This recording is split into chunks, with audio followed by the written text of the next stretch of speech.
Ladies and gentlemen, your reigning Tumblr's Drag Race superstar and her runner-up, Miss Puretta Victori and Coco Mon, Lacey Lang! Yay! Hi, girls! Hey! Alright, guys, so welcome to the Tumblr's Drag Race Cycle 4 reunion party. Although it's not really a party, is it? No, I mean, we're having a party. We're having a party, that's why we have popcorn and colors. But how about you? Get most of it. It's like what you saw.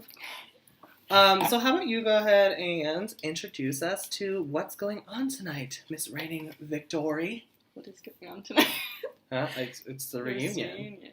It's the reunion, so it's pretty self-explanatory, I guess. Okay, it's the reunion. We're going to talk to all of our past contestants, find out what's been going on since they're eliminated, how they're doing, what they think about the competition, and we will be announcing both our fan favorite and this cycle's winner. Yay! Woohoo! I wonder who it's gonna be. I already know host.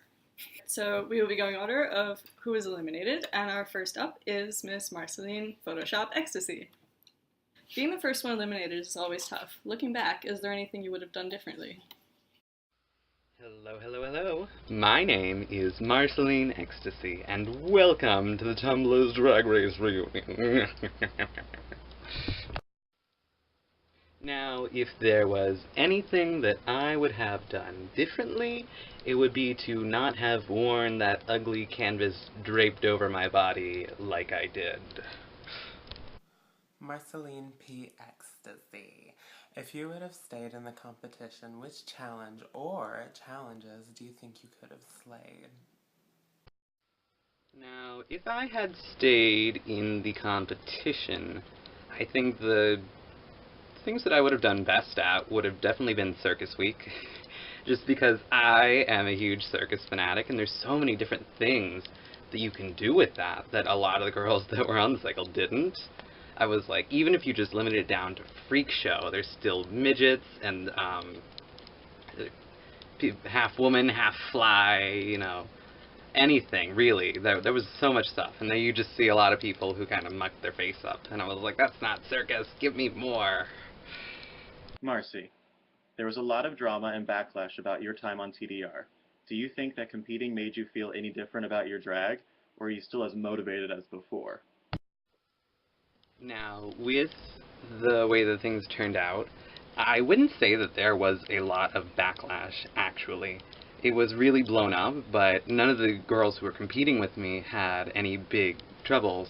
It was really just 3 TDR alumni who tried to attack me, and that was... It was kind of stupid. It was really stupid, actually. So I don't think I could have lost any motivation from anything just because 3 people were trying to attack me. I just, you know, blocked them and everything was good again. I think it's safe to say that a lot of people, myself included, were really excited to see you finally compete on TDR and really wanted you to do well. But do you think that this pressure helped or hindered you during the competition?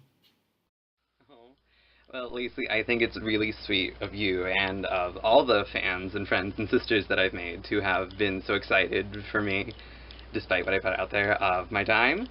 And, you know, I can't say that any fans of mine hindered or my performance in any way. The people that I want to yell at are the people who sat in that chat room with me week 1 and they watched me get all dressed up, and I was living for myself, but I was wearing that ugly ass outfit, and they went, yes, yes, and they should have sat down with me and they should have said, take that off, take it off. So I blame you people in the chat room week 1. You know who you are. Say goodnight. New Orleans is legendary for its over-the-top party atmosphere. What's the drag scene like there, and how do you fit into it? Hey there, kids, girls, fans, judges, everyone, I guess. My name's James. Sorry if you were expecting Sega, but I'm not in face right now, so sorry about it. I have a very good explanation and reason for it that I'll get to and address towards the end of my reunion video with Lacey's question. So without any further ado, let's get this bitch started. You're absolutely correct, Retta. New Orleans is legendary for that, you know, over-the-top party atmosphere. And that's part of the reason I love it. It's totally unique as far as American cities go, I feel. Um, and so I think the drag scene is indicative and a reflection of the city. Um, you have to be over the top. There's no other way to be. You can't just be camp. You can't just be glamour. You can't just be pageant or club. You have to be an amalgamation of all the scenes. And I think that's very interesting and very empowering. And that's why I enjoy the drag scene there so very much. As far as if I or Sega fits into that drag scene is another thing altogether. Because, to be honest, the couple of times that I've gone to New Orleans when I wasn't stumbling drunk and was in fact in drag, I felt uncomfortable. New Orleans is a huge party town and it's a huge tourist destination in the deep south. The tourists don't have the same understanding as the locals. The locals know what to expect. The locals know about the debauchery and the nonsense. They know what's going on. But tourists, they don't. And a lot of them come from nearby southern towns that are incredibly conservative and not as liberal, and they don't know what's going on. They don't know what to expect. They're just there for a good time, and they're thrown into an environment that encourages drinking and overall mindless behavior. So that's scary to me. And I hope that one day I can call New Orleans home because it's honestly amazing. But I don't know if that's the place for me. Sega! If you weren't having complications with your video the week that you submitted, do you think that you still would have been eliminated? If not, then who do you think would have taken your place in fourth eliminated? It's a juicy one. Nicole, you pot stirring shady ass bitch. The what was that? That was the commercial challenge, yeah. That was particularly heart-wrenching for me because I put a lot of work into that video, at least, because I wanted to do well. And that was honestly my favorite work that I had done. I thought it was my best work yet. I thought it was very good. I had taken, after the fact, I realized that I took an entirely different approach than most of the other girls. Most of them created their own unique characters and their own scripts and their own little, they were commercials. Mine was a spoof of Mariah Carey's stint on HSN. It was full of moments, of a retro moment of Gypsy or whatever, all those kinds of things. And I was really proud of it, so it was particularly heart-wrenching when I, due to my own techno incompetence, was eliminated. Now, as far as who would have gone home in my place, I can't say, because all these queens did so well, and particularly this cycle, the caliber of queens was amazing. Every single one of them gave me life in one fashion or another, and that's my pageant answer, and I'm sticking to it. Sega Knight. I was pretty vocal about you being one of my favorite queens this cycle, and I was so upset over your elimination. I was curious as to who you were going to portray during Snatch Game. Oh, homely. I really actually do super appreciate that. Like, it means a lot to me. As far as Snatch Game, I was pretty darn excited to get to there if I did. Because it seems like a whole mess of fun, just essentially mock someone. So I had chosen in advance and would have performed as Miss Margaret Cho. Not only do I love her, I just love her on almost every single level. I love her as a person, not necessarily as a comedian, because let's be frank, she's not that funny. But I just love her personality, that kind of fuck you personality. I live for it. And I thought that there were going to be a lot of layers that I could explore, because let's be real, her routine consists entirely of gay and Asian jokes. So I would have been a gay Asian man dressing as gay Asian man dressing as Margaret Cho, who makes only gay and Asian jokes. There were a lot of layers for me to comb through, I feel. And it's unfortunate that I never got to show that, or at least experience that or experiment with that, because it'll look like fun. Hey Sagat, so you seem to have totally disappeared from the drag scene since leaving the competition, and I was just wondering, where are you? Did TDR discourage you from drag at all, or when can we expect to see your fabulousness again? Thank you for asking this question, actually. This is a question that I've wanted to address, and I kind of want to go at length with. So if you judges wouldn't mind, could you oblige me for a minute, because I want to talk about some things. Let's get one thing straight first. I never, ever, ever, ever intended on just like disappearing off the face of the earth, and TDR never got the best of me. It never discouraged my drag. In fact, it did the exact opposite. It encouraged it. It pushed me in places that I never thought that I would go. I'm in love with Clown White. But that being said, you're probably not going to see a lot of Sega for a while, because of some very hard personal things that have gone on in my life.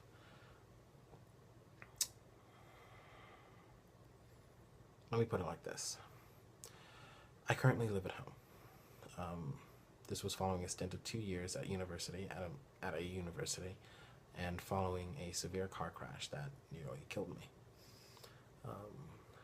And it was following that car crash that I was diagnosed with post-traumatic stress disorder and severe anxiety. And so I came home. I came home to get better, to take care of myself, take a break. And it was during that time that I found Sega, or rather Sega found me. And for that, I'm eternally grateful to her, because she brought passion back into my life. She made me want to do something. She made me want to, she made me want to live again, pretty much. She brought so much warmth back into my existence. And for that, I owe her everything. That being said, my stint on TDR was extremely difficult for me, because I live in Mississippi, the most conservative state in the Union, with extremely conservative religious parents. And so every single challenge I hid from them. They were all done in the middle of the night, within an hour and a half, meaning makeup, hair, all of it. Video, lip sync, all of it was done in the middle of the night in a very short amount of time. And that hurt me, I felt, because, I have like 4 or 5 years of costume experience behind me. Now, granted, I ain't no Pierretta. I ain't saying I am, but I had that experience behind me, and I would have loved to have pulled out the sewing machine or the serger and show what I really could do. And I feel like that I made a very bad impression because of that. Now, going on to why you won't be seeing much of Sega. Following my elimination from TDR,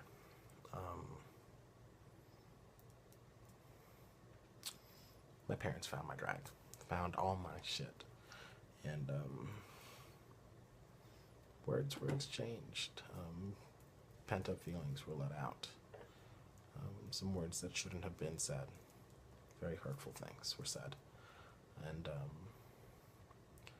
I was pretty much without a home for about 4 days because of that.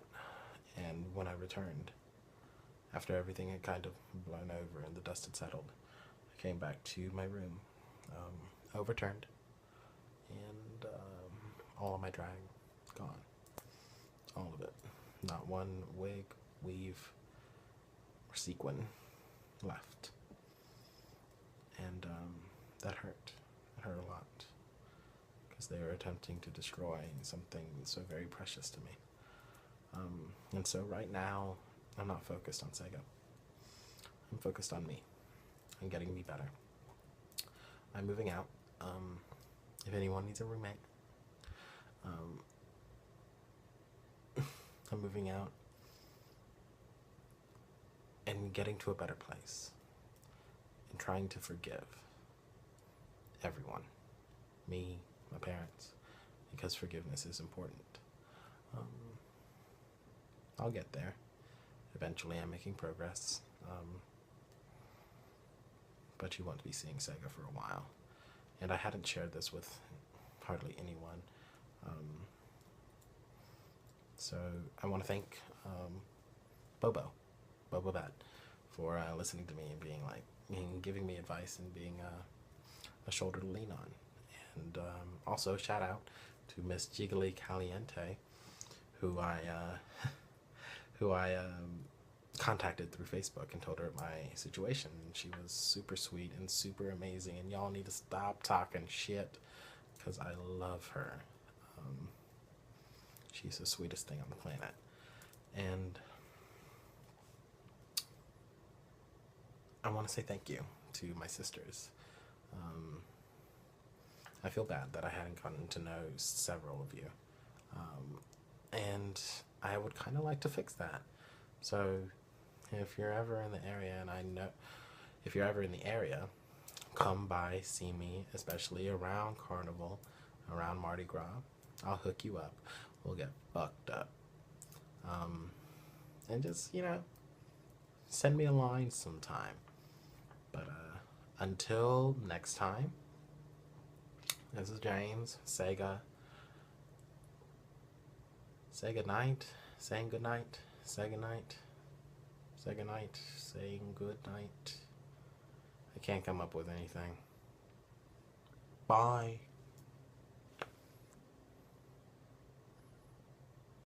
Box of Vine. Many people expected you to make it to the top and were shocked when you quit. If you had stayed in the competition, how far do you think you would have gotten? And are there any challenges you wish you had stayed for?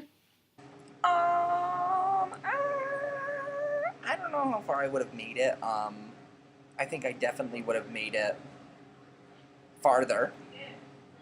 I had planned that week out, and I was going to do Mimi in her All-Stars dress, Mimi after Trim Spa, and then hoist someone up over my shoulders. So I think I would have been there for at least another week. But, there's a lot of talented girls. So who knows how long I would have gone. Hopefully to the top. Box of Vine. There were several looks that you gave us this competition, all giving us a different taste of boxes. Box. Oh ho ho ho ho ho ho ho ho. Huh. Which challenge were you most proud of your performance or look? First off, I don't have a box, I have a penis. Second of all, I think my best performance was this one. I have used it for outside shows. I have a number that goes with it. It's on YouTube. And I love this look, and people have loved this look, so this one, which you're only getting because I was booked for it today, and I have not had time to myself all week. So, this is what you get. Daytime. I'm fish. Well, I'm not fish, but I might eat a fish. Boxa. I am proud of what you brought to the competition and what you've accomplished outside of it as well. I'm curious to know if your time on TDR left a bad taste in your mouth.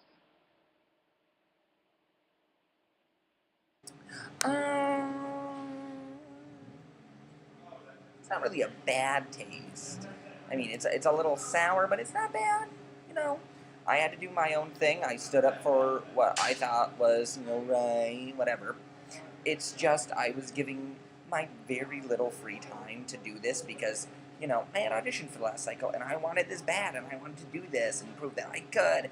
And for everything that happened, it was kind of like, well, you're giving all your free time, but it was kind of like a slap in the face to me. So I was like, I'm going to pick myself up, and I'm going to go out and do, my shows that I'm doing now and build myself up more where I live compared to online, because it just felt like a waste of my time after that. Boxa, first of all, congratulations on being crowned Miss Gay Capital Camp and Miss Gay Capital New York. That's fabulous news. Clearly, you're a busy and talented queen, and I was wondering, do you think maybe you were too busy and or talented for the competition? Busy, yes. I always did make sure that I had time for TDR because I would always just plan like, well, if I get backed up, I'll just go to, that night show as whatever I did for TDR. So I don't think I was too busy for it. And talented, of course I'm talented. Not too talented for the competition though. Those girls, I mean, how can you say that someone's too talented for the competition? That's just, we're all talented. Some more than others, but still. Leah Parsons, week after week, we saw you give shoutouts to your favorite Brooklyn queens in your submissions. What were your Brooklyn sisters' reactions to your performance in the competition? Hi, judges! None of you are standing near me right now, at all, whatsoever. My name is Leah Parsons, but you probably already knew that, so let's get this shit rolling. Well, my Brooklyn sisters, they thought the shit was cute. Actually, Severely May mentioned this whole shit shikaboodle in the Huffington Post. She said that she was actually very proud that young drag queens, she didn't name names, thanks, were getting their chance to do their own little thing. And I think that says something, that actual queens in districts like Brooklyn are noticing these things. Also, when I went to shows Mondays at Bath Salts at Don Pedro's, 90 Manhattan Avenue, they were always asking me like, bitch, I like that headpiece, bitch, I like this, bitch, I like that, bitch, bitch, bitch, bitch, bitch. But when I got eliminated, they're like, oh, that's so sad. And then I performed and I looked pretty, so that's cute. Leah Parsons. Your look was highly scrutinized by fans and judges on main challenge night, but all in all, you stuck with your look. Do you think doing this helped or hurt your drag in the scope of the competition as a whole? Well, Nicoliosis, I personally believe that I'm going to get serious for a second. With my grandmother's passing away, my parents being my parents, the fights, my shit getting thrown away, having to rebuy stuff, a lot of things I didn't disclose because I didn't want that to be my excuse why I was doing so shitty. I didn't really take the critiques as serious as I should have. And I just said, you know what, I'm going to do me. I don't have time to do anything else. I literally, even the shitty Photoshop edit, which I'm so sorry, Sega, you had to deal with that. I literally was on my way to the hospital to visit my grandmother. And I literally was in the car, just editing shit together. Like, you know what, cool, put that together. That looks like something, throw it away. Cool, whatever. I told Lacey only once. So this way she knew, I was thinking about quitting. But turned it out, and actually, I'm honestly, the way I stuck with myself, I'm even surprised I made it to week 8 or whatever place. I sent people home, whatever. Moral of the story is, had I made it on a different cycle, if I did the cycle over again, and she didn't pass, or if I did take the critique seriously, I probably would have gotten at least, I think, 4th. So, if I make it on All-Stars, and I use the critiques, I might get a crown. Hey. Leah Parsons. I have just one question. Who would you kai-kai with out of all of the queens in this competition? Well, you see, me and a certain queen called Bobo Bett had a love affair. But I actually seriously want to take this time with this shitty question to apologize to Bobo Bett, because I really didn't mean to throw you under the bus like that. It's just, I tried so hard to get onto one of these damn cycles, and when I heard there was cheating, I got so freaking pissed. I don't care if it was done before, I don't care if it's done after. When I'm involved, I'm not finding it cute, I will say something. And I very apologize for that. I want us to be friends. If you even see this, if you don't see this, whoop-de-freaking do, you blocked me on Facebook, you blocked everyone on Facebook, cute. But, moral story is, I really would kai-kai with Fever, because holy shit, her androgynous look. 10 out of 10 would bang all the time. But you know what? I did bang one person. I had to blow Lacey a lot to get this far on the cycle, so I'm full of semen. Zulika, there was clearly a lot of controversy about me using my judge's save on you this cycle because we are so tight outside of the competition. And I was wondering, do you regret me using my save on you? Do you wish that you would have competed in a different cycle, whether past or in the future? I personally think that, this is my opinion. I wrote this down, actually, before I'm saying this. It's a real honest, true opinion. I hope this doesn't ruin our friendship, whatever, blah, blah, blah, blah, blah. Had we been on the same cycle, I think it would have been more, I would have liked that more, because you can see how Fever and Maya, it was like more of a sisterhood experience. You getting on your cycle when I was like on the background cheering, and like the one night you did me, that's how I got on this cycle. But anyway, the one night you did my drag, you like really, we had that connection. And the minute that I got on TDR, I just felt, because honestly, people were thinking, whoever thinks that we cheated or whatever, when I got late, the extra minute on my infomercial, I sent her that infomercial when I was done with it before I submitted it. She was like, yes, bitch, work, cute, whatever. Then I find out I get like in trouble because it was too long. She didn't even warn me about that. So we did not cheat. That's rumors, shit. Whatever. But I really think if we did this experience together, we would have been closer, and I would have preferred that. I also think if I was on cycle 3, I would have gotten home first. I think if I was on cycle 2, I would have gone home second. And if I was on cycle 1, I would have won. Sorry, Wicca. Mira Jane, you referred to Boba Bett as your drag mother. How did it feel to outlast her in the competition? Well, I wouldn't say Boba Bett is my drag mother. I see her more as my like drag sister. She was the one that like got me into doing drag and TDR and all that stuff. Um, and I feel really bad that I did make it like a few weeks more than her in the competition, just because she was the one that was very excited to join TDR, and she was the one that like was pushing me to do it and all that stuff. So yeah, I do feel really bad. But we're still really good friends. I still talk to her. So yeah, that's that. Mira Jane. I wouldn't mind having some Mira Jane right now, to be honest. But anyways, at the beginning of the competition, you started off really strong, especially with your planet look. Saturn's rings was fucking everything. I could not even handle it. But then after that, you kinda just wah. So do you think starting off so strong in the competition had affected appearances of your other looks that you gave us in the competition? I believe that it did hurt me, just because the judges knew what I was capable of doing.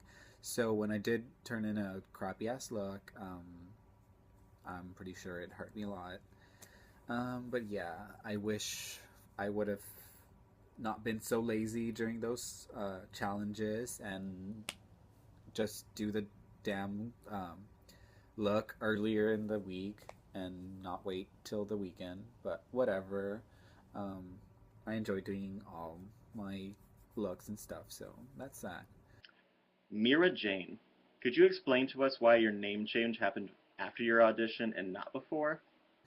For you guys that saw my audition video, I did say my name was Miranda, which was my original drag name, and I had just thought about changing my name to Mira Jane, but I guess the word got out that I wanted to change it, or I thought about it, and TDR changed it for me. So I was surprised that when I got casted, my name was Mira Jane.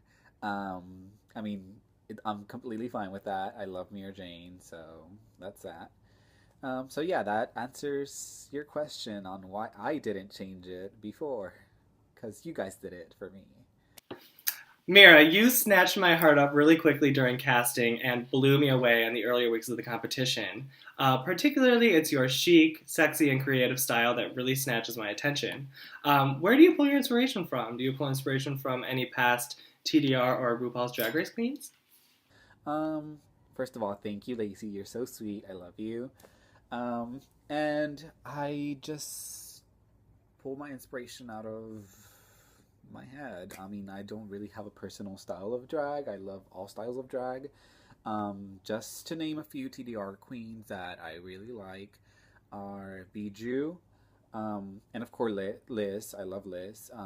Casavina is one of my favorites too, and of course the judges: Lacey, Pierretta, Homely, and of course Nicole.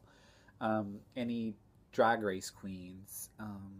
my top three would be Manila, Raja, and J. Jolie. Um, so yeah, I guess that sums up my like drag style persona. Um, and I just hope I can grow and be better at drag and all that stuff.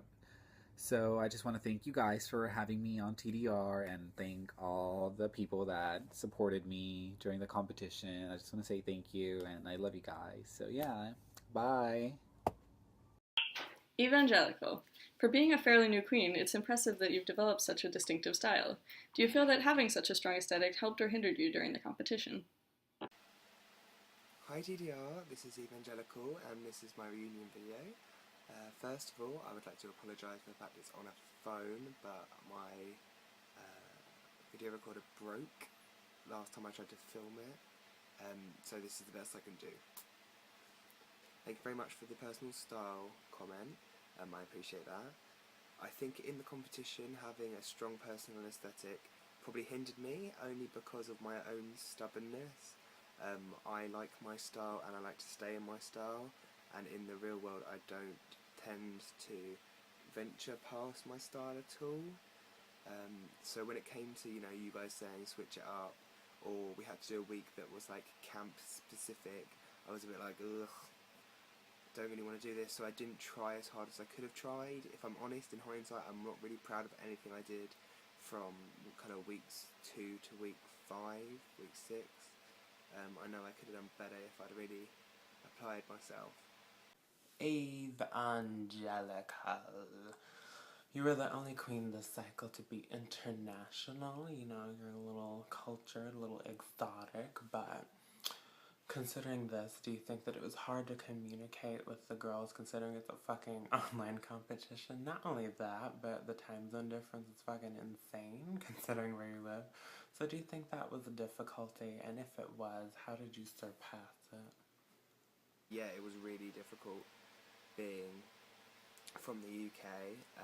I'm 5 hours ahead of you guys on the East Coast, so you know I was up till 2 or 3 to find out whether I'd made it through or been eliminated. Thank you very much, my soul. But yeah, it was difficult, especially working in teams. Although I really liked the teams I was in, I really enjoyed the work I did in those teams. It was really hard because organising everything was, you know, that bit more effort. Maybe if me, Maya and Fever had been in the same house, we would have turned it out a little bit more and I would still be there. But what happened, happened, and I think the judges made the right decision on the week. And yeah, that's that one answered. Evangelical. You have one of the strongest personal styles of any queen this cycle. How did you develop the character of Eve? My character is a development of all the strong women I've ever come across in my life. My mum, my grandmother, a lot of women that I've worked with.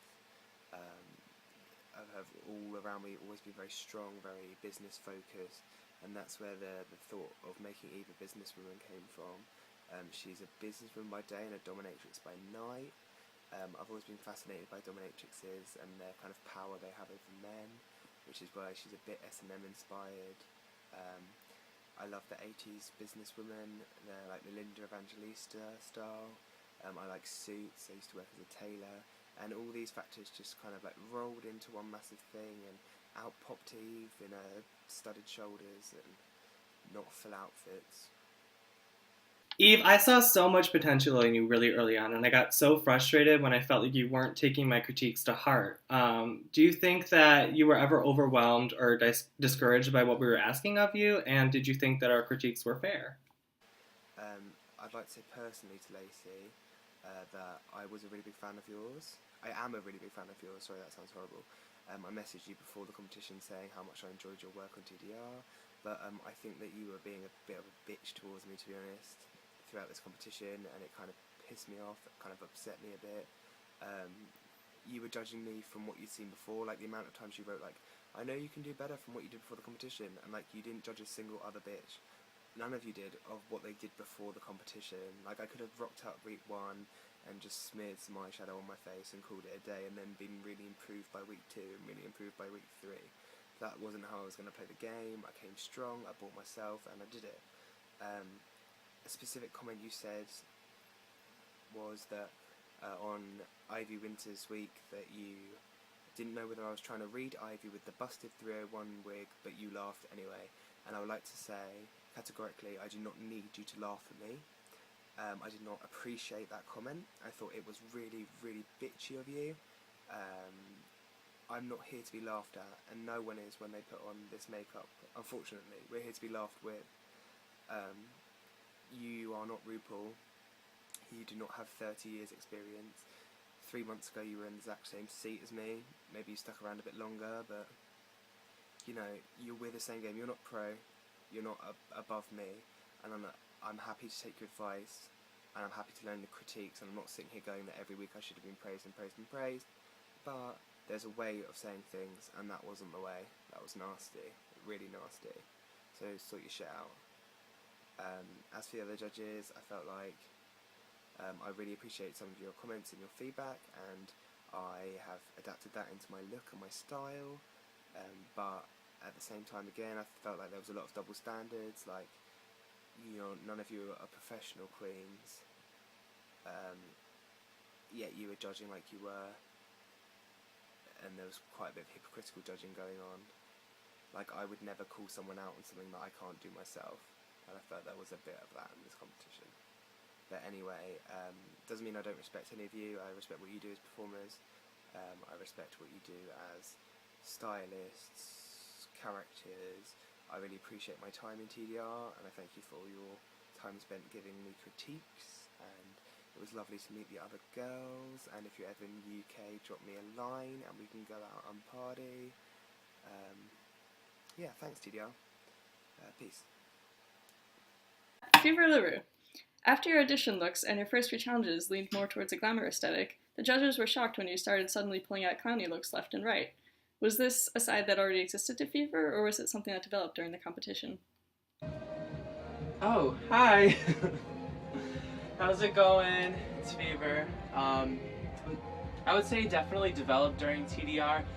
Like I said in the Why Should I Win video, you know, I said that I went into TDR with one idea of what Fever would be like. And just like all the challenges kind of pushed me out of my comfort zone and pushed me to do something different. And, you know, I think I've definitely grown for it. And, you know, the clown, you know, grew out of that. And I like it a lot.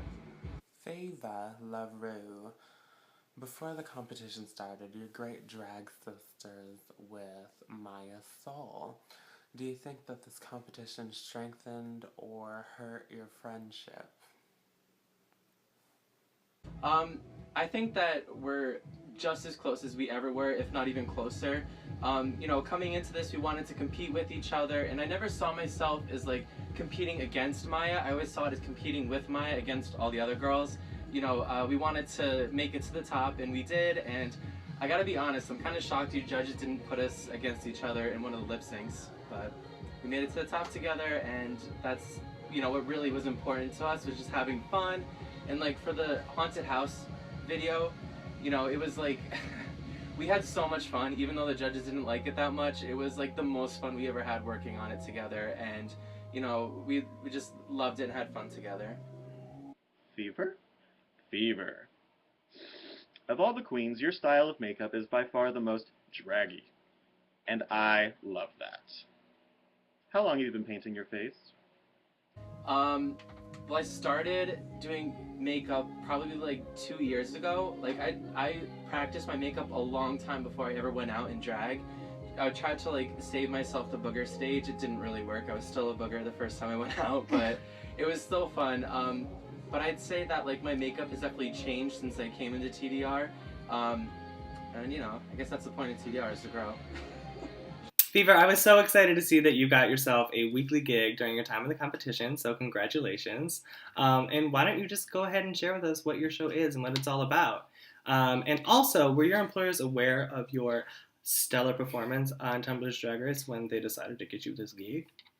So my show, it's called Fierce Fridays, and it's at Feathers in New Jersey. And it's a weekly show every Friday. You know, I'm hosting the show. We do, you know, lip syncs, little contests, and I have guests. You know, I have my performing all the time because she's amazing and she's great and I love her. And I'm actually here tonight getting ready for another show that Maya's in. You know, it's just been so much fun being able to kind of grow and then show my employers, you know, each time I came, I've been improving. And so when they needed someone for the Friday shows after Mimi had left, you know, they thought of me, and I think that, you know, TDR helped me to become more confident and able to really go into it, you know, 100%. And I think it definitely helped me to get this show. And, you know, I can't wait to show you guys what I've got in store. All right, thank you guys. Love you. Bye. Maya Soul, despite being in the bottom more times than anyone else this cycle, you were always so sincere in taking your critiques to heart and always looking to improve. How did you maintain a positive attitude that helped win your way into all our hearts?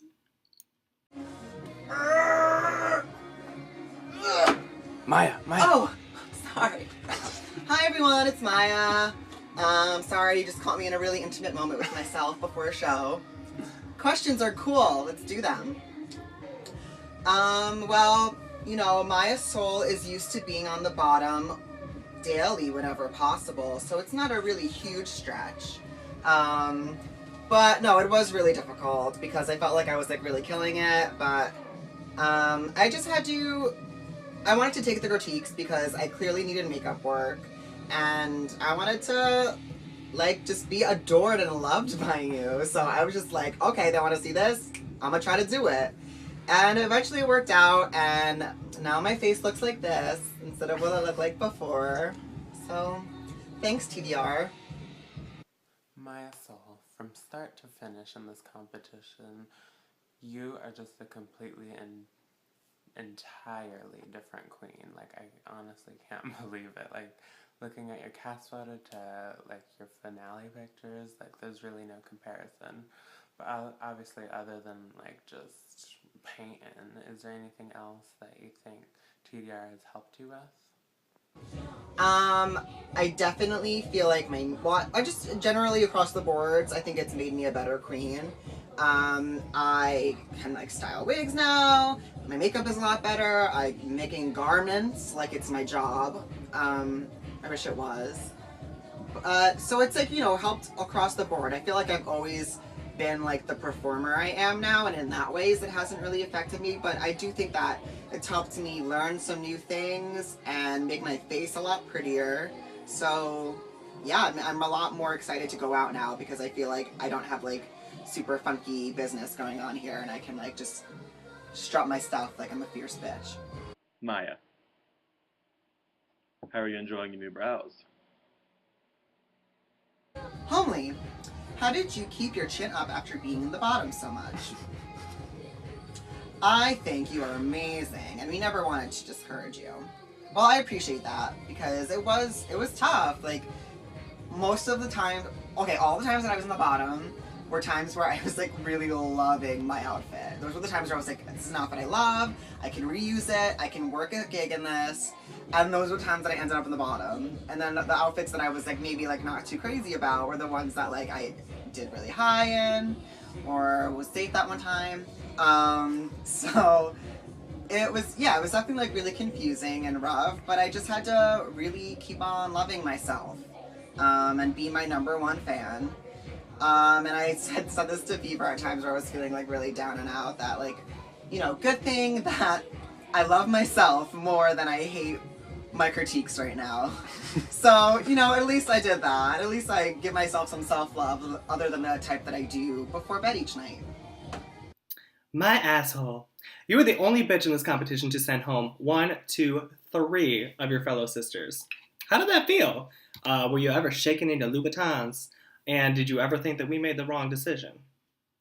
Yes and no for various questions. It did feel good to send hookers home all the time because even though maybe I didn't do that great in the challenge, I knew that I could slay some hoes with my lip syncs. So after the first week, was like, all right, I'm just gonna lip sync and lip sync and lip sync until I get myself to the top, like Jujubee. And I mean, it worked out, so that's good. No, I was never shaking in my Louboutins. I find that offensive because Louboutins neither hurt nor shake. They're just beautiful. And yeah, there are definitely decisions that I felt were like a little like I didn't understand them. Specifically the first week, I did not understand why I was in the bottom two that week. That I'll never understand. I will go to the grave with my Louboutins in hand thinking that that was nonsense because I thought my outfit was like really sickening and the description for the challenge was alien couture, so I just focused on the outfit and I loved the outfit. And there were other people who wore a bedsheet as a dress and they were cool, they were safe, and you know, there were people who like did a whole bunch of different looks, or people who wore their mother's dress, Bobo Bet. And so I felt like my aesthetic and my look was like head over heels over a bunch of my competitors. So I didn't really understand the fact that just because I didn't paint my face fucking red, that I ended up in the bottom out of 13 girls. But you know, it is what it is. I got through it. I made it to where I made it. So I guess, you know, when it all comes down to it, it's fine. Woo! Gotta go! Bunny darling, by being our youngest contestant and a folk queen, many would say that you'd be at a disadvantage in this competition. However, you've turned out some of the most draggy looks that we've seen this cycle. How did you come up with your signature aesthetic, and what are your inspirations? Hi, I'm Bunny Darling, and welcome to my TDR reunion video. I remember when it went up that I was cast in the cycle, I was shitting bricks because I am a 15-year-old girl competing against adult, grown drag queens, some of which are already outperforming and are quite prevalent in their respective drag scenes. I was terrified. I didn't think I'd necessarily get anywhere. I just thought it'd be a fun thing to do, and that was that. The Bunny Darling aesthetic is a mixture of club kid aesthetic, drunk slutty mom, retro, kind of old classical drag showgirl, very glittery and pink and fluffy. I came up with it because of one of my biggest inspirations, Miss Jinx Monsoon. Her character is a older woman, an older mother, and I really love and relate with that character. I think that it's an extremely fun character to play. So I just wanted to take the kind of idea that Jinx likes to put out and make it into my own thing, make it a little bit more glamorous, a little bit more glitzy, and be a glamorous, sparkly diva. A lot of my drag is actually inspired by goth type things because I've grown up around drag, but it was a lot of the kind of goth, spooky drag. And I didn't know that it was drag, it was just people dressing up with crazy black makeup as bats and vampires. And so I adored that. Halloween was always my favorite holiday. I would get all dressed up in all kinds of makeup and look insane. I also do get quite a bit of inspiration for my character from the theater world, as there's always the older cougar kind of character in most musicals or shows or anything. Bunny darling. Oh, I love you so much, Bunny darling. But anyways, that's beside the point. My question to you is, you gave us several different looks this cycle. I mean, I could just go on about it, but what are your favorite and least favorite looks that you gave us, and why? Well, it's a little bit difficult for me to choose just one that I really liked because I improved so much just over the past 2 months, and I turned out looks that I just sit and I just look at and I say, wow, that is me. I did that. I came up with that idea, and it's just really cool and amazing to me. My favorite might have to be either my Hedwig look or my last Bunny Darling look that I did with all the crazy pink and everything. Hedwig, because Hedwig is just such a inspirational character to me, and I just love her so much. And I got done doing my makeup, I put my wig on, then I just looked in the mirror and I almost started crying. Because I was like, oh my goodness, I'm Hedwig. That's the same thing that happened when I saw the finished look of my Bunny Darling outfit. I looked in the mirror and I was like, this is who Bunny Darling is. This is who I am. And so those are probably my favorite kind of tie. Least proud of. That'll definitely have to be the Pandora box look. I was not happy with the makeup, I was not happy with the outfitting, I was not happy with any aspect of that whole challenge. I was out of my element. Yeah, I didn't feel very good about that at all. It didn't help that I was already having a bad week, so then I actually painted my face like Pandora 3 times to try to get myself dressed up, but I just went with the last time, which was the least shitty, believe it or not. But I was enough to not be in the bottom 2, so that's alright. I wish I could have done Pandora more justice because I really adore her and I adore her aesthetic and her style, and we have a very similar style, and a lot of people pointed that out to me. And I love what she does. I still have to work on impersonating the styles of other queens, I think. That's a skill I'm working on. Bunny, darling, you really turned around the faux drag scene on Tumblr with your time on TDR. How proud are you right now? 'Cause I'm proud. I am so proud that I am pooping and peeing all over the place and jumping around in it and screaming like a little girl. I am so proud and so happy that people literally are just now validating the faux drag scene because of me. That's cool. That's because of little old me. That's so cool. I love that. I never like to say that what other people consider drag is not drag, because to them it is. To them, that's the draggiest thing they can muster up, and that's amazing. That's awesome. I'm so proud. I'm so happy that people are allowed to put themselves out there like that. That said, I am disappointed in the faux drag community. There are really only a few of us that are really stepping up to the plate and really, being front runners for this and getting out there and showcasing ourselves. And even the ones who are on the way and are a little bit behind, that's alright. Go, work, do it. I'm still way behind. There's so much that I need to learn still. There's so much that I need to do. There's so many things that all of us need to figure out and need to learn about in order to be the best that we can possibly be. And not only do I hope that I've inspired other people to think of us differently, I hope I've inspired them to, get out there and step it up and show people what we're made of and show people that we are a valid community and a valid form of drag. Queen Bunny, you're a talented queen with a lot to say and a lot to show. And I have said it many times before, but I can only wish that my children in the future are as fabulous as you. And I've even said myself that I would like to adopt your little cute ass. So my question for you is, if you could choose any 2 queens to be your adoptive drag parents, who would they be? Ooh, this is a fun question. Okay, so I've set up this whole family tree that I want. I want all my TDR4 sisters to be my sisters, and I want Pierretta and Lacey to be my mothers, and then I want Nicole to be the crazy slutty aunt. Like the one that comes to the wedding and drinks all of the wine and tries to make out with the minister and then ends up crying on the floor in the bathroom. Yeah, that one. And Homely can be our pregnant cousin. Anyways, thank you so incredibly much for this whole experience, blah, blah, blah, blah, blah. Happy reunion. I'm so excited to see all my sisters again. You all are amazing, and good luck, and I love you to Tati, and stay fabulous. Tatiana Mendez.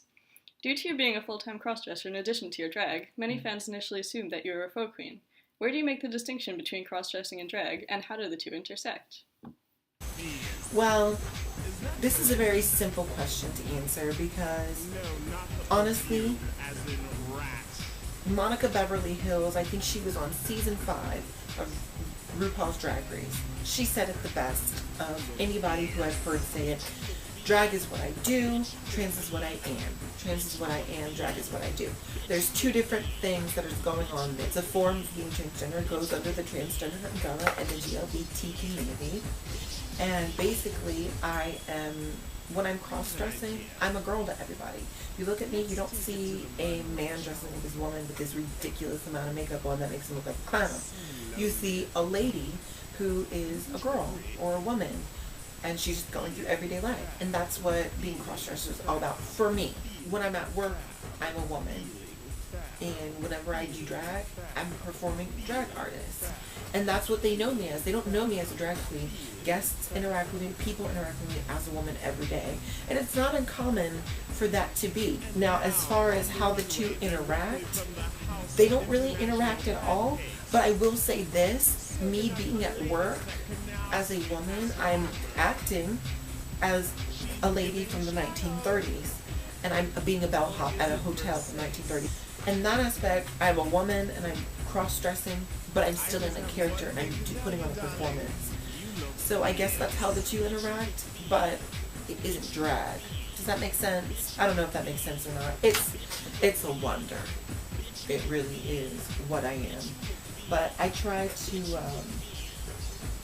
keep them separate. Last but certainly not least is the one and only Tatiana Mendez. So Tatiana, my question to you is, out of all the challenges that we had you girls do, which one do you think was the most difficult? I mean, we had you girls doing some crazy ass challenges, so I'm just curious as to what you thought. A personal difficult challenge, and there was a technical difficult challenge. And let me explain the difference. For me, personally, it was the cat challenge, the Canby Cat challenge, which I think was week 3. Oh my gosh, when I got that Scottish fold cat, honestly, that was the only challenge that I literally took like 3 days, and I was just banging my head for ideas, looking up, research on cat costumes and all this stuff. And I really was stumped. I just didn't know what to do. Scottish fold cat, like the only thing that was different than any other cat was the fact that its ears were folded. Other than that, it was a gray cat that was a real breed of cat. There was nothing special about the Scottish fold cat. And I want to know which judge put that in there. I want to see you come up with a campy cat look for the Scottish fold, because that was ridiculous. While everybody else got like Garfield and the Nanya cat and the Pink Panther.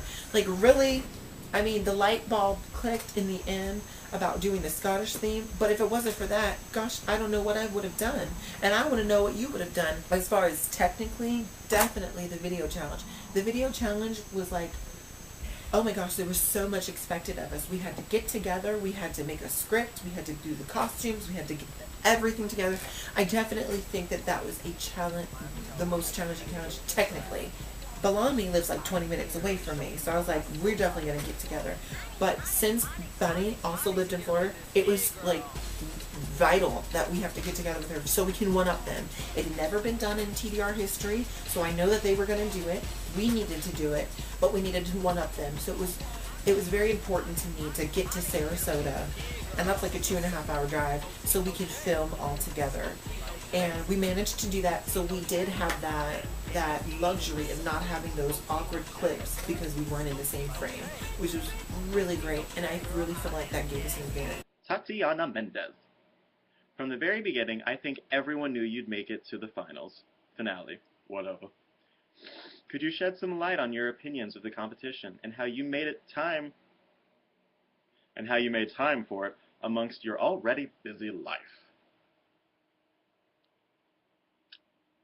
Well, first let's get the easy part out the way.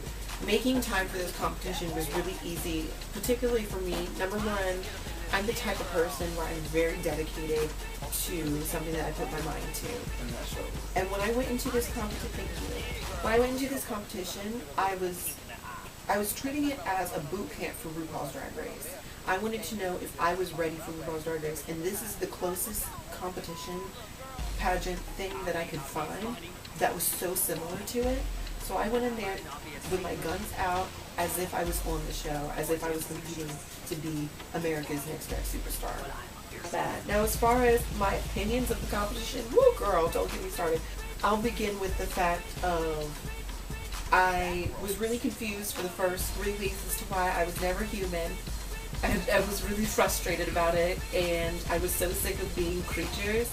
Other than that, honestly, what really ticked me off was the way that you as the judges critiqued us. It really made me upset. Now, there was some good critiques, but there was a lot of bad critiques. And when I say bad, I mean I have a lot of critiques saying, well, I like this, or I don't like that, or this is how I feel. And to be honest, I really don't give a fuck how you like or what you feel about my drag. I want to know about the skills. You have been through this process already.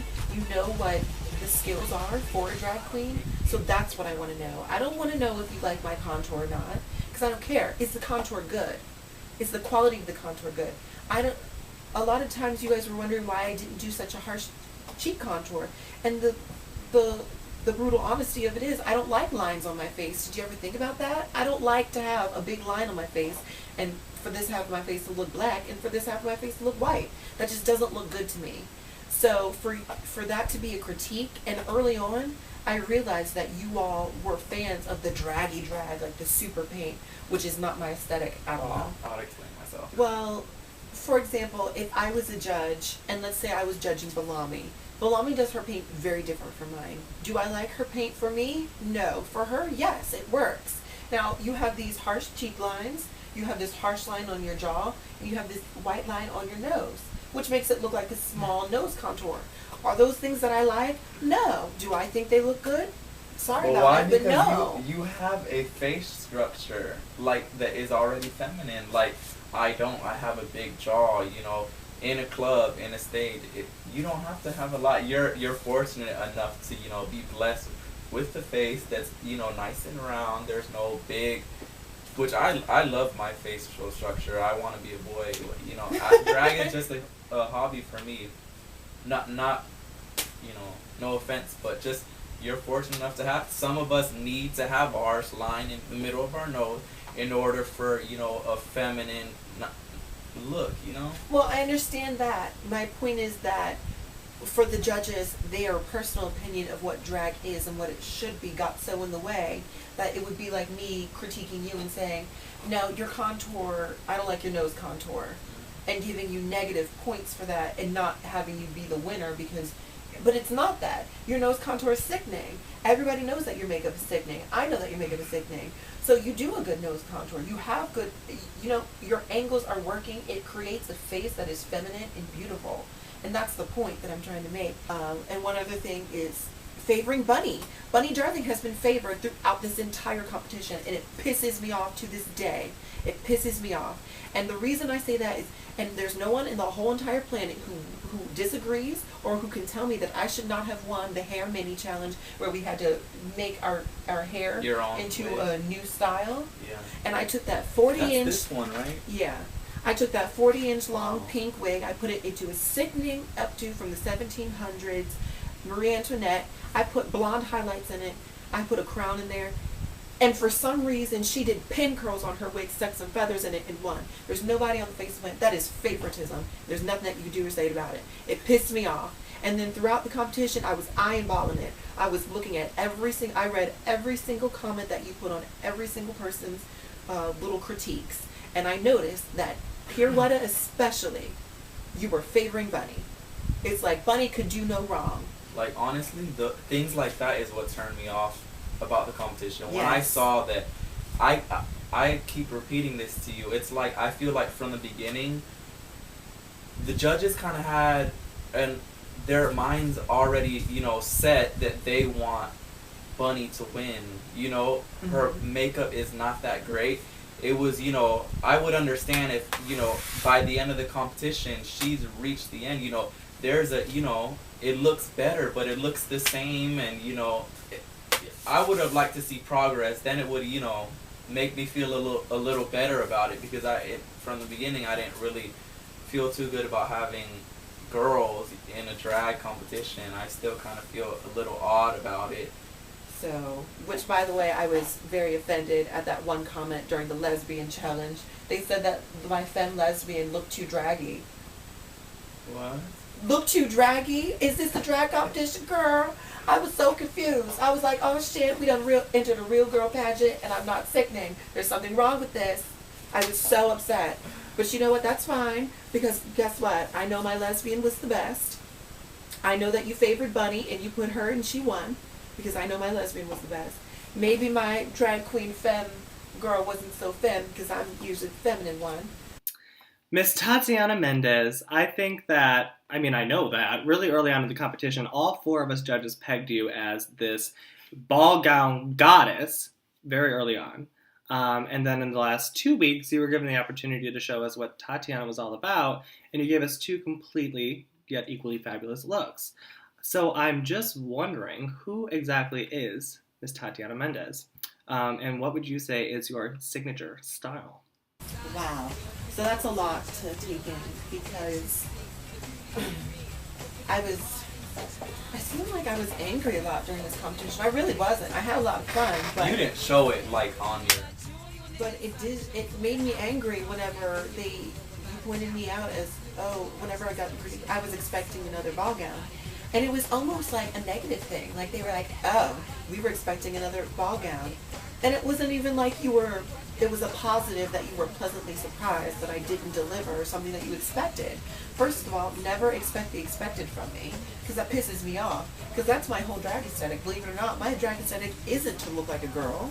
It isn't to be fish. My drag aesthetic is to surprise the audience and be truly entertaining. And you never know what to expect from me. To know that I was picked as the ball gown queen after wearing 2 ball gowns. Didn't we have 12 fucking challenges? After 2 challenges, you said that was all I had? Shit. I mean, after all of the different shit that I showed y'all, I was the ball gown queen. I own more ball gowns, yes, but I wasn't like... And in the final 2 weeks, I was given a chance to give us your personal style. And I gave us 2 different looks. Well, first of all, the last 2 weeks, it was not personal style. 1 week was personal style, and that's all we got in the entire competition. And that was only the final 4.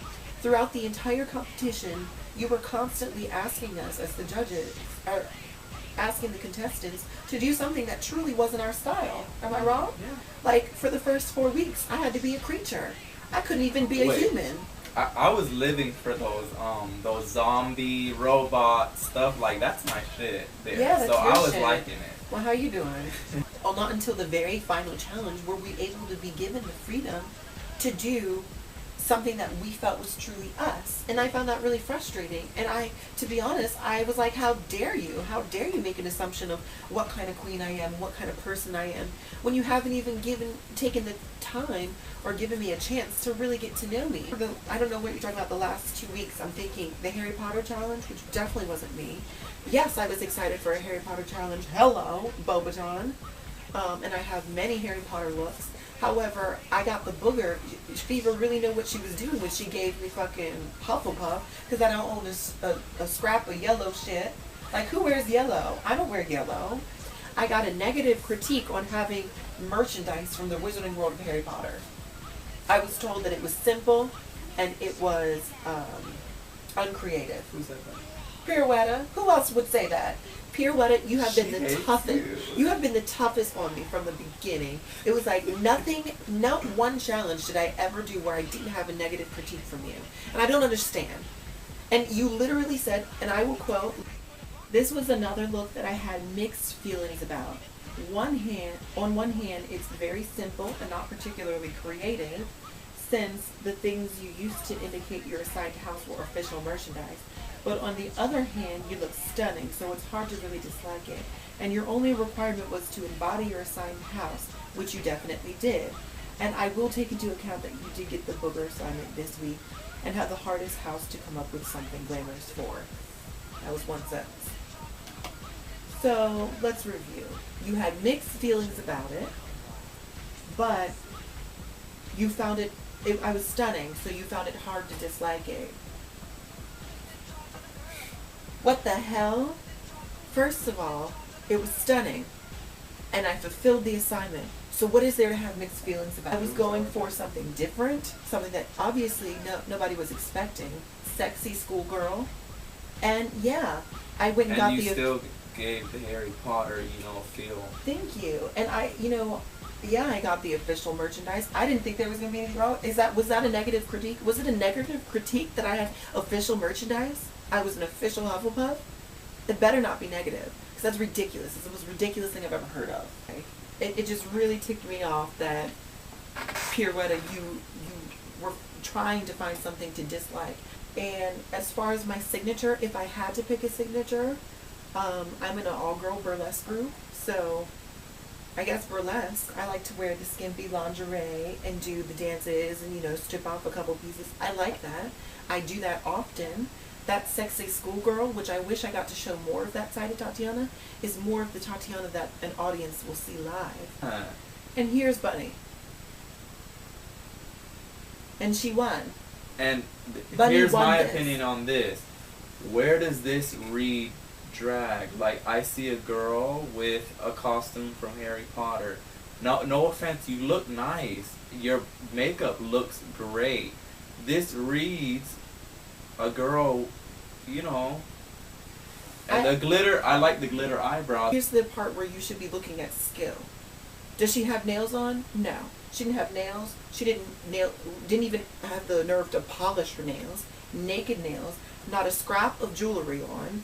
She doesn't have tights on. Her skin, I mean, I have shaved legs, but you know what? I put on my tights because that's what you do in drag. Not because you need to cover up hair on your legs. Some people do it because of that, but because it makes your legs look flawless. You have the dress, you know, and it fits the theme. You're giving your schoolgirl, you know, with your twist. But if it wasn't, even without the owl, let's say without the owl and just that tie, I wouldn't, honestly, I wouldn't have gotten Harry Potter. I don't understand how she got so much, you know, she looks good. But when you're given a theme, when you give me a theme, I'm going to do that theme. You know, I could go another route and, you know, give you something that's going to be gorgeous, but is it that theme? This one right here, she doesn't have the owl. In my opinion, it doesn't read Harry Potter. But Well, that's just me. I'm not bitter, you know, I don't care. I got eliminated and then I, you know, quit. This is the real tea. It doesn't, you look gorgeous and I'm living for those gold eyebrows. This is me judging. I'm not even a judge, but no, it she doesn't looks read good. Harry Potter. She looks good, and I'm not saying Now that add that owl she and doesn't. yes, I read the Harry Potter. I'm not saying that Bunny has ever not had skill. I'm not saying she's not good at makeup or anything like that. I'm just saying that she has been favored through this competition because it's agree. about the whole package, not about just the makeup, which apparently it was for the Harry Potter challenge. It's about the whole package.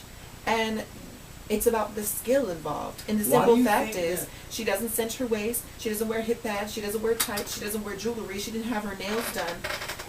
And that is what's going to represent the next drag superstar of Tumblr's Drag Race? Why do you feel like there's so much favoritism? Like, when I think about it, because honestly, before she even told me anything, I felt like it, like, you know, everyone's mind was set. Maybe, I don't know, maybe, you know, the judges want to prove a point that a faux queen or fox queen, however the fuck you say it, can be a drag queen. Maybe that's a point that from the get-go they want to prove, you know, so they're upping, you know, giving points to her, even though, you know, there's other people in the competition that are doing better than her that deserve to win, you know. Maybe that's, I'm just, you know, giving the benefit of the doubt, you know. Maybe that's an excuse. You guys want to make a point that it's okay for a girl to be a drag queen. I don't agree with it, but maybe that's why. But in the end of the day, it's not being judged fair, you know. A lot of the time, you know, there were people that they did better in the competition, in a challenge or something than I did, and I can admit that. But then there was people that, you know, that were getting highs and all this good stuff, and it had nothing to do with the theme, you know. But that's just me babbling on. I don't know. At this point, I've beaten a dead horse. I've explained why I think she was favored. It's not her fault. It's not her fault. It's your fault, judges. It's your fault that you continue to praise her. She needs to learn that she needs to wear that. And you giving her a win when she barely had anything, It's like the straw that broke the camel's back. I'm over it.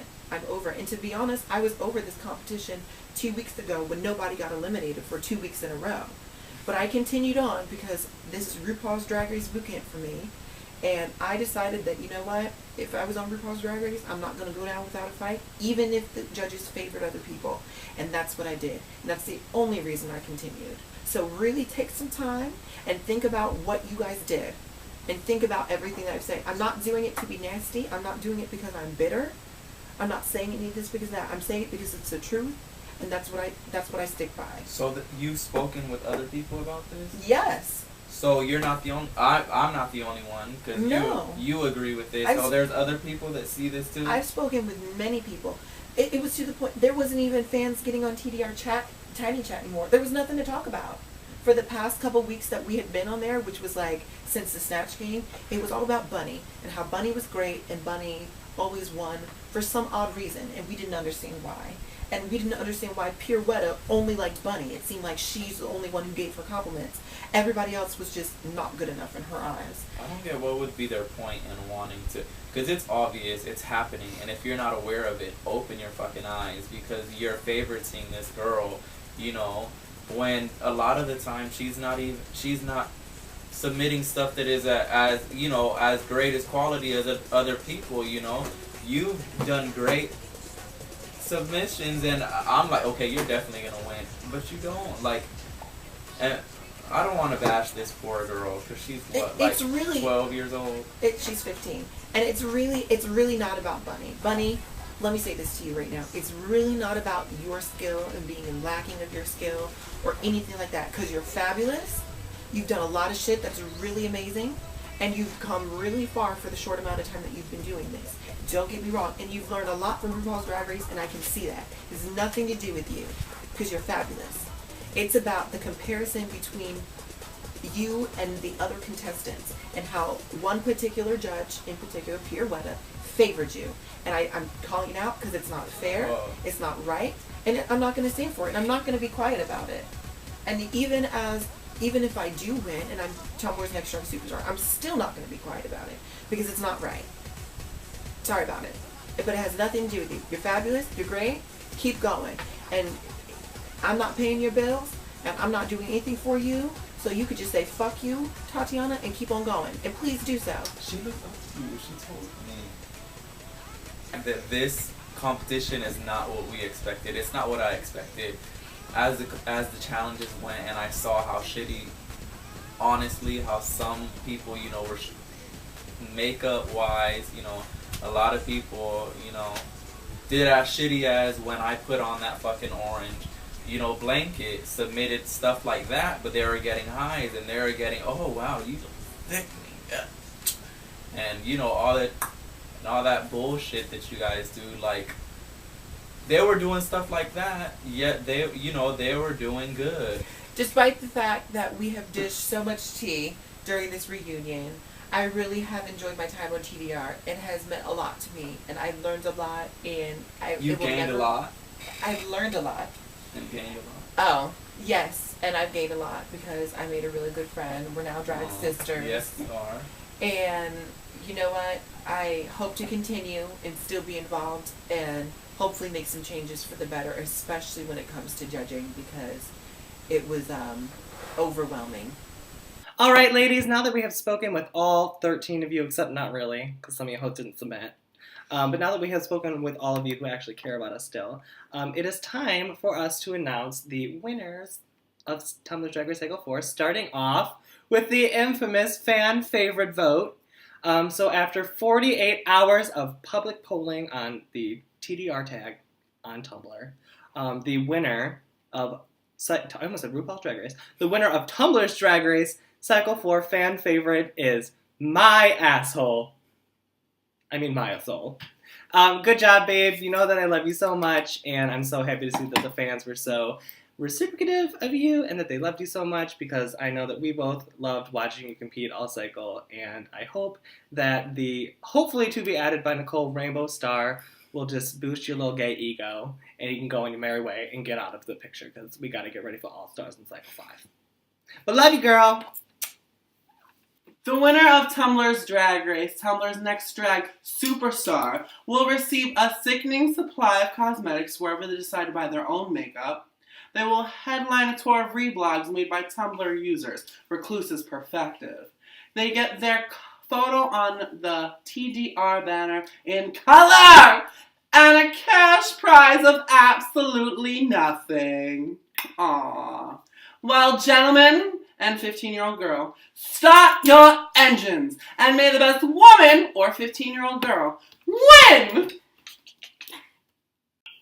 And now, the moment you've all been waiting for, the winner of Tumblr's Drag Race Cycle 4. After much deliberation, and this was a very hard decision, both of you completely deserve this, and it was very, very close deciding who should win, but the winner of Tumblr's Drag Race is, drumroll please, Bunny Darling.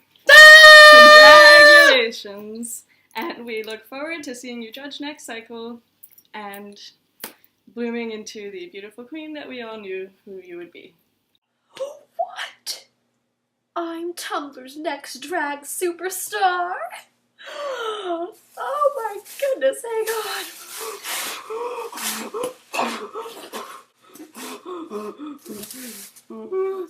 I'm kidding, I'm gonna be serious. Thank you so incredibly much to everyone and the judges and my mom and my cat and my wig. Oh. This has been so crazy and insane, and it showed me that I can do something with my drag and with my skills. Incomprehensible, the amount that I've learned from this, and I am so forever grateful, and I'm ready for that crown, and I'm ready to represent TDR, and I'm winner auditions for next cycle. And also thank you to all the people that have been with me through this, all of my online friends. There's too many to name all of you, but you know who you are. You've sent me messages, you've sent me love, support from all directions, and I could not have made it without you. There are times in this competition that I wanted to just lay down and quit and send in a message to the judges saying I can't do this shit anymore. But sometimes I would get a message or someone would post something in the TDR tag, tagged Bunny Darling, and all my faith would just be restored, and then I would get back out there and do my damn makeup and submit my damn pictures every week. I'm so proud of all my sisters. I'm so proud of all 13 of us. I'm so proud of the top 10. I'm so proud of the top 5. I'm so proud. I'm so proud of Tati, Fever, and Maya. I'm so proud of myself. Thank you so much to the judges for the critiques who kept me going and kept me improving week after week. I wear this crown with my head held high and with so much dignity and honor, and I...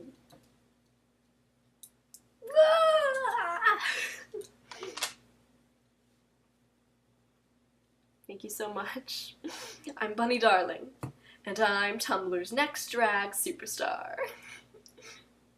Congratulations, Bunny. We're just so proud of you. You, for me at least personally, you just blew me away. I had high expectations for you, and you so far exceeded them. You did a great job, and we are so proud to crown you as Cycle 4's winner, our new reigning queen, Miss Bunny Darling. Bunny ears. Woo! Bunny!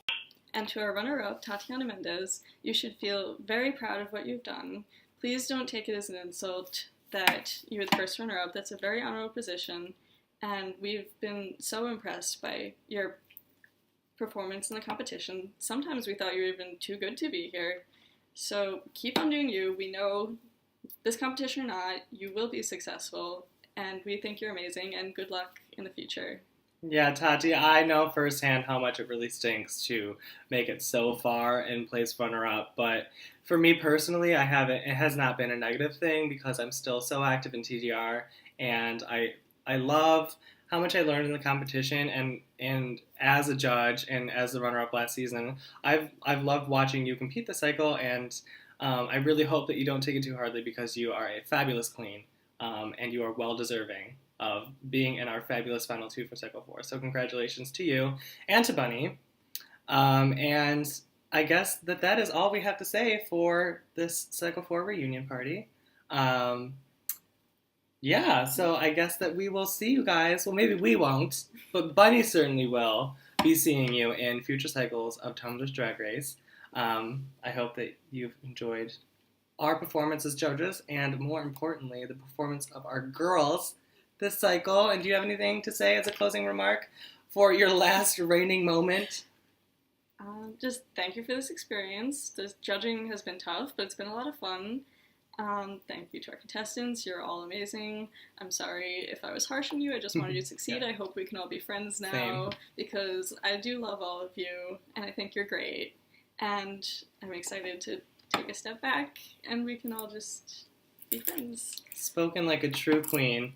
All right, guys. So I hope that you guys can go to bed, because I'm sure this reunion is like 3.5 million hours. But yeah, this is the official closing of Cycle 4. So good night, everybody. Mwah.